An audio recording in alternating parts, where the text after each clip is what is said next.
Friday. Today we're talking about the valgus deformity of the knee here with Bo Blackwood. So Bo over at GoFit Training was having some issues a couple weeks back when in prepping for, it was the Open you were prepping for. So doing a lot of Olympic weightlifting, a lot of heavy weight, and he was having some issues with the valgus knee, and what we know is the knee to be caving in. So we're going to show you the anatomy on the chart, and then we're going to show you, Bo, what it looked like and then how he corrected it. So come on over here to the handy dandy, the chart.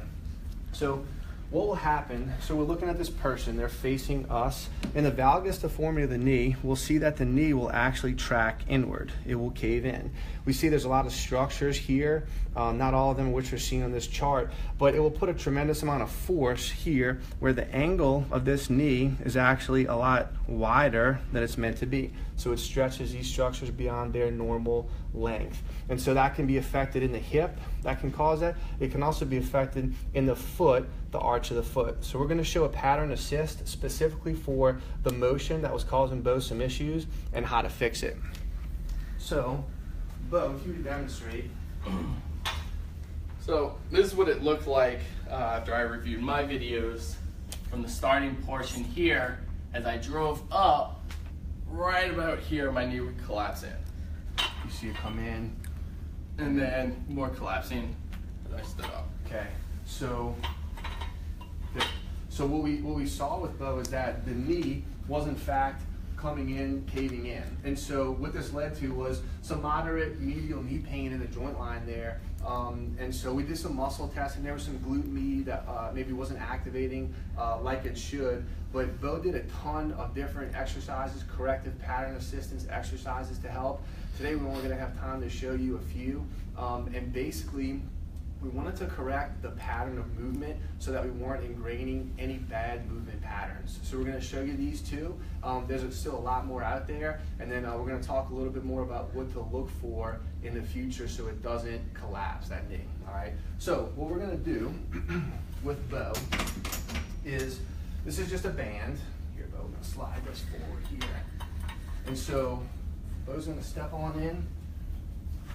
And if you would, Bo, grab that dowel right behind you. So the first move we're going to do is just for assistance with Bo. So I'm going to create this valgus deformity. He's going to correct it. Go ahead. There's a lot of tension on the band here.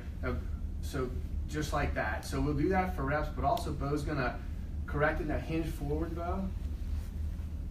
All right, go ahead, back up, just like that. Hinge forward, back up. So he's mimicking a single leg deadlift here as he's counteracting the force on the band here. Now, to add a level of difficulty here, what Bo can do is put that dowel just on his back, and now he's using all the stabilization muscles. Good, and come on back up. Let's go ahead again. Good, come on back up. All right, so let's just come out of that and relax. So, Bo is an Olympic weightlifter at a very high level, and you could see that just from going from the stability with the dowel to just one leg. It was a lot more difficult. Now, where did you feel it the most, especially in that second exercise? Mostly I felt it in the ankle. Okay. And then when this arch kind of collapses, my foot works twice as hard to bring the knee out and over the pinky toe, which is where it should be. Okay. So when you see this in your athletes, what movements or exercises do you find that you see that valgus deformity be created a lot with? Mostly front squats, back squats.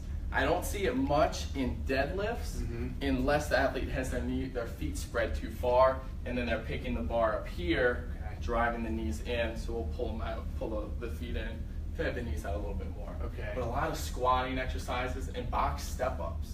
Whenever the knee is planted up high, or the foot is planted up high, the knee tends to come into the box step up. So, and we were looking at Bo because of the motion where we saw it collapse the most, but like Bo was saying, a lot of times in squats, we'll see that. So we may have the athlete in a squat and create that valgus deformity with the band, have them counteract that stretch and do a couple of air squats, or we can have them stepping up on the box as well. So there's several ways to apply this.